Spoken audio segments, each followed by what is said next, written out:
She's one of Africa's most recognized stars, a leading actress in Nigeria's booming film industry. I love the African spirit, and this is why I do what I do, because I see how much potential there is in Africa and its people. Her rise to the top spans almost all facets of the entertainment industry: actress, singer, and television star. She owns responsibility to those who follow in her footsteps. I've come to a place where I've come to realize I have to leave something. I have to have a legacy. Increasingly, the role she might be most proud of, her emerging one as an activist for Africa. I didn't do these things because I thought anybody was seeing them. I did them because I am passionate about Africa. This week on African Voices, actress and philanthropist Omotola Jalade Ekeinde.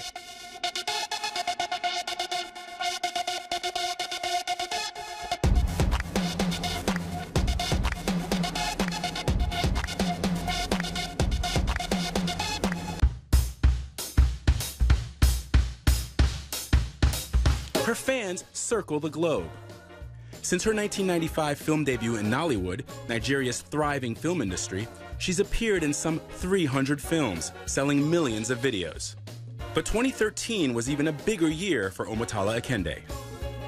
She became the first African celebrity to reach 1 million likes on Facebook and was named one of the most influential people in the world by Time magazine for their annual Time 100 list. She also stars in her own reality TV show, the first Nigerian to do so. A road to stardom paved with childhood tragedy. I was really, really close to my dad, and my mom didn't like that because my mom was a disciplinarian, and so she felt my dad was spoiling me and wasn't allowing her to give me, you know, the kind of training she wanted to give me. And so we're always at loggerheads. When your father passed away when you were in your early teens, you then sort of had to step in to the role that he played as a father and almost be a paternal figure for your younger brothers. Right. And how was that? It was tough. It was tough. In Africa, when you lose your father, and way back then, a lot of things just go wrong. You know, you have a lot of pressure from family, from outside forces. My mom wasn't really prepared. She was young, and then she had these little boys and myself. And so life changed really drastically from the middle, upper class to almost, it was lower than middle, you know, so the struggle was intense. We had a certain lifestyle before my dad died. We had to make decisions. Can we keep this lifestyle? Is anybody here to help us? You know, all these decisions she had to make on her own, and I decided that I needed to step it up. And so I was just barely in my teens, but then I immediately became an adult. So my mom was like the father in the family because she had to go out more to work to make money, and I was like the mother. So I was 12, 13, and I was already a mother. I was taking care of my younger ones, and I started working at the age of 15 to help her. So what was your first job? I was a model. Nice. Okay. Yeah. How did that happen? Tell me how you got discovered as a model. There was this gentleman on my street. His name was Onaivia Kerili. He was back in the days like a supermodel. You know, we thought was a supermodel, and he was the Mr. Big or something. And so we all loved him, and he was very tall and very handsome, and he was like the local star because he lived in my neighborhood, you see.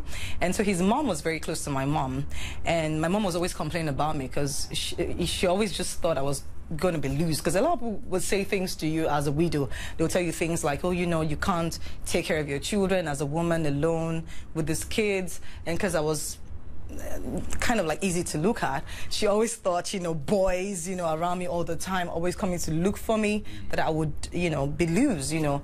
So she kept complaining to all her friends, like asking them to tell her things like, if you see Omotola somewhere, just let me know. Like keep an eye on her or something. So he got to know, and he said, you're always worried about this lady. How about I put her to work? How about me taking care of her? And then she has a job, she's always with me, I'll take care of her. And for that reason, because I was always at home doing nothing, and then she's at work, she doesn't know what I'm doing, she said, okay, at least I know she's with you during the day. So I started modeling with him, and I grew very very quickly. After some success with modeling, Ekeinde accidentally fell into her first acting opportunity. A model was going for an audition a movie casting. I wasn't there for myself. I was there just to escort her. And then she went in and then she did the audition and she didn't get the part. And so she came out very, very upset. And she said, you know, you actually can go try. And I said, well, I don't have any money. She said, no, it's free. I was like, free? She said it was free. So I said, all right, that's not going to hurt me. So I went and I tried. And I got one of the lead roles. I think people watching this will want to know how that happened. Because did you hear you had the part right after? Right. I mean, you know, you will wait till after the audition, and was one of those kind of ones where they would now come out and then tell you what the results were, people that would need to come back, or people that already got the role. You know, so they came out and said right there that I already had the role, and it was a role of a mermaid, and it was one of the lead roles. And so we're all stunned. I didn't know how to react. So I looked at my friend, I was like, oopsie. And then she was really upset. She was really, really upset. And her friend wasn't the only one upset. Ekeinde's mother didn't like the idea and forbid her daughter to act.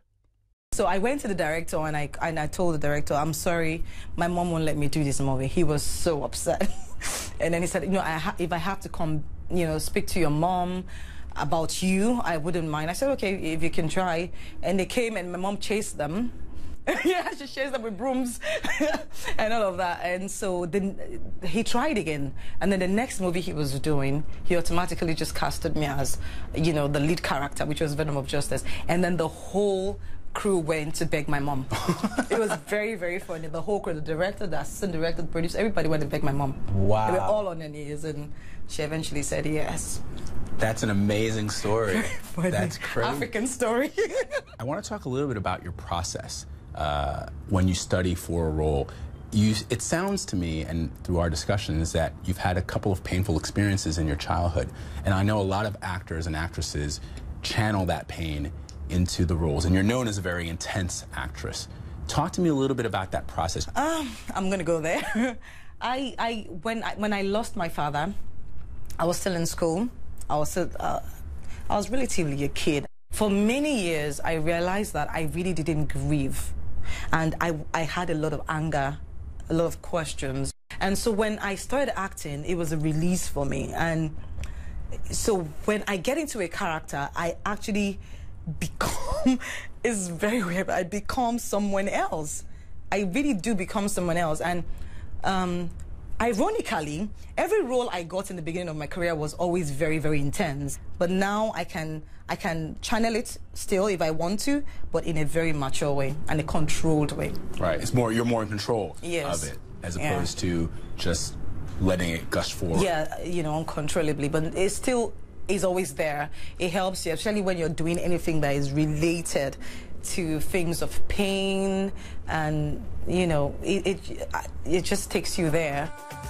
Next, Ekeinde discusses her attempts at reality TV, music, and activism.